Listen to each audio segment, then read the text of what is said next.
नमस्कार मंडळी, मी कोमल गायकवाड आणि तुमच्या सर्वांचं माझ्या किचनमध्ये मनपूर्वक स्वागत आहे। तर आज आपण पाहणार आहोत घरच्या घरी रेस्टॉरंट स्टाईल भेंडी फ्राय। तर चला बघूयात हिला कशी बनवतात। लागणारे साहित्य बघूयात। इथं मी घेतलेली आहे भेंडी, चांगली धुवून घेतलेली आणि पुसून घेतली आहे। आता हिला चिरून पण घेणार आहोत आपण।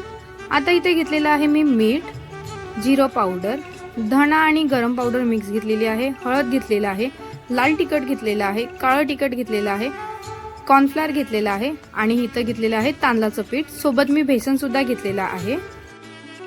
आता इथे आपल्याला भेंडी चांगली अशी चिरून घ्यायची आहे, अशी उभी। तुम्ही पहा इथे व्हिडिओमध्ये मी जशी चिरले तसे, किंवा तुम्ही आखी भेंडी चांगली लांब लांब चिरू शकता। आता त्याच्यामध्ये आपल्याला टाकायचं आहे तांदळाचं पीठ, चांगलं एकजीव करून घ्यायचं आहे। तांदळाच्या पिठाने अशी कोटिंग केल्याच्या नंतर ह्याची जी बिया आहेत ते अशी वेगळी सुटून येतात। बिया काढल्याच्या नंतर आता आपल्याला इकडे मसाले टाकायचे आहेत। हळदी टाकली मी, लाल तिखट टाकलेला आहे, काळं तिखट टाकलेलं आहे, तुम्ही तुमच्या आवडीनुसार तिखट मसाला टाकू शकता। गरम मसाला आणि धना पावडर टाकले, इथे मी टाकलेली आहे जिरे पावडर, तुम्ही ह्याच्यामध्ये आमचूर पावडर टाकू शकता। आता चवीनुसार मीठ टाकलेलं आहे। आता ह्याला चांगली कोटिंग करून घ्यायची आहे, एकजीव करून घ्यायचं आहे चांगलं मस्त। एकदम सोपी रेसिपी आहे आणि अवघं 10 मिनिटांमध्ये बनणारी आहे। आता ह्याच्यामध्ये आपण टाकणार चण्याचं पीठ म्हणजे बेसन, आणि आता हे टाकणार आहोत आपण कॉर्नफ्लोअर। आता ह्याला परत सोबत कोटिंग करून घेणार आहोत आणि वरनं अवघे 3-4 चमचे एवढं पाणी मी ह्याच्यामध्ये शिंपडलेलं आहे। आणि आता ह्याला आपण करणार आहोत परत एकजीव, चांगली कोटिंग करून घ्यायची आहे।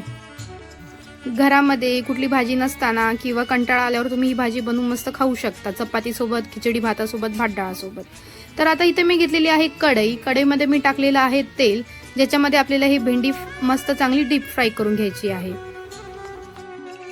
जरा सांभाळूनच फ्राय करा, कारण की ह्याच्यामध्ये राहिलेले काही 2-3 बिया असतात ते असे फुटून बाहेर येतात तेलावर। तर मंडळी बघा, इथे आपली मस्त क्रिस्पी, क्रंची, झकास आणि चविष्ट कुरकुरे भेंडी झाली आहे तयार।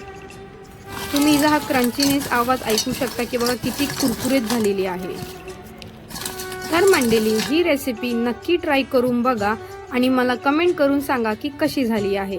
आणि सोबत माझ्या या व्हिडिओला लाईक आणि सबस्क्राईब करायला विसरू नका, बेल आयकॉन दाबायला विसरू नका। बेल आयकॉननी तुम्हाला माझी रेसिपी आहे ती सर्वात अगोदर भेटेल। तर चला मंडळी, आता आपण पुन्हा एकदा भेटूयात एक नवीन रेसिपी सोबत।